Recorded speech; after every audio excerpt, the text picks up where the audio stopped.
Mr. Green, take your seat. Take your seat, sir. Take your seat.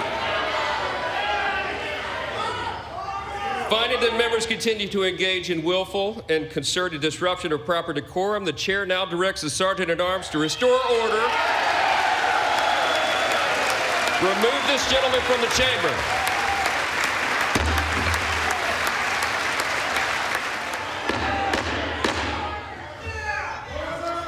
Members are directed to uphold and maintain decorum in the House and to cease any further disruptions.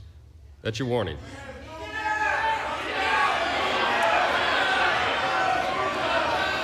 Members are engaging in willful and continuing breach of decorum, and the chair is prepared to direct the Sergeant-at-Arms to restore order to the joint session.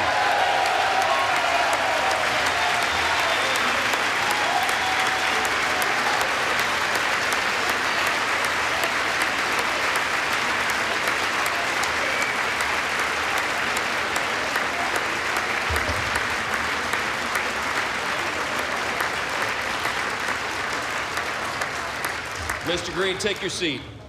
Take your seat, sir. Take your seat. Finding that members continue to engage in willful and concerted disruption of proper decorum, the chair now directs the Sergeant-at-Arms to restore order. Remove this gentleman from the chamber.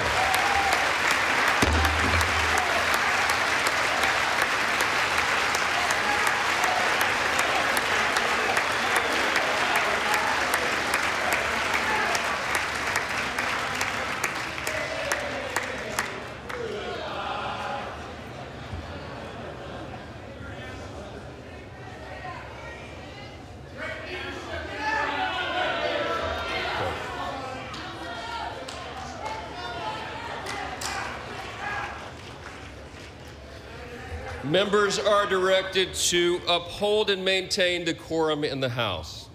Mr. President, you continue. Thank you. Sir, what were you shouting to the president? The president said he had a mandate. And I was making it clear to the president that he has no mandate to cut Medicaid. I have people who are very fearful. These are poor people, and they have only Medicaid in their lives when it comes to their health care.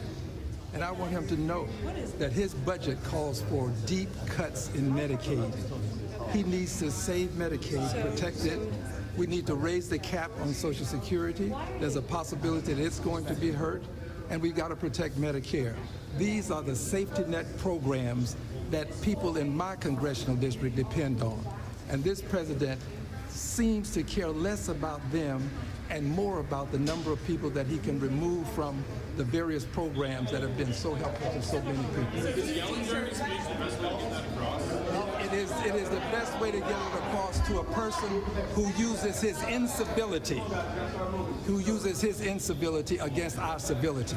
He is a person who has consistently been used incivility against civility. So do you have no mandate? Is that what you said? Well, look, I'm willing to suffer whatever punishment is available to me. I didn't say to anyone, don't punish me. I've said I'll accept the punishment, but it's worth it to let people know that there are some of us who are going to stand up against this president's desire to cut Medicaid, Medicare, and Social Security. So were you saying you have no mandate? Is that what you just said? That's what he has no mandate to cut Medicaid. None. Is the only punishment that you were kicked out, sir? Is there something? I don't know. Whatever the punishment is, I'm not fighting the punishment. This is about the people who are being punished by virtue of losing their health care. This is the richest country in the world, and we have people who don't have good health care. We've got to do better. And now we're about to cut Medicaid, which is for poor people. Health care has become wealth care for many people, and we can't afford to let that happen. Is that the only thing that you're protesting? No, I have other things I'm protesting. And I'm also working on my articles of impeachment. This president is unfit. He should not hold the office. 34 felony convictions, 2 times impeached.